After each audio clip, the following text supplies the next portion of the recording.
ilegal na droga. Nung ako'y mayor, pinakitaan ako ng evidence ng PDEA. Doon sa listahan, nandoon yung pangalan mo, Bongbong Bangag yan. That's why sinasabi ko na sa inyo ngayon, si Bongbong Marcos bangag noon, ngayong presidente na, bangag natin ang presidente. May drug addict tayo na presidente. Yan. Ito lang, papakita ko. Secretary Abalos at ikaw Marvel, sagutin mo ito. Itong sinasabi ni PRRD. Tingnan mo yung mga ang expression sa bibig, sa bunganga ni Bangag. Laging naglumulunok-lunok ng laway, tumutuyo na siguro yung bibig niya. At saka ngiwi ng ngiwi.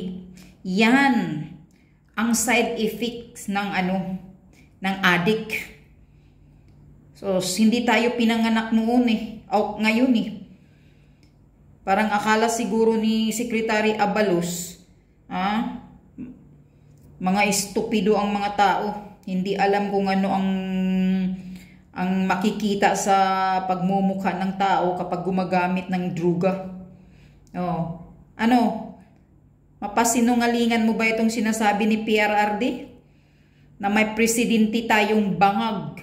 Bangag noon si Bongbong Marcos, hanggang ngayon bangag. Sagutin mo yan, Secretary Abalos. Dahil ikaw, ang bilis mong makapagdipinsa kay Bangag.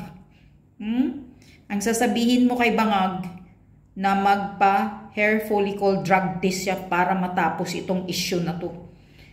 Huwag na kayong magsasayang ng pera ng taong bayan na kung ano-ano pa yung ninyo, hahanapin ninyo, kakasuhan ninyo. Jesus, huwag niyong gawing ignorante ang taong bayan dahil halata sa pagmumukha ni Bangag.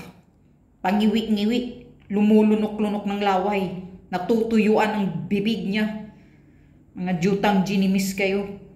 Puro kayo himod puwit. Ayaw nyo lang sasabihin ang katotohanan, puro kayo dipinsa. Mga inutil kayong nasa gobyerno. Ipa-hair follicle drug test mo, Abalos, si Bangag.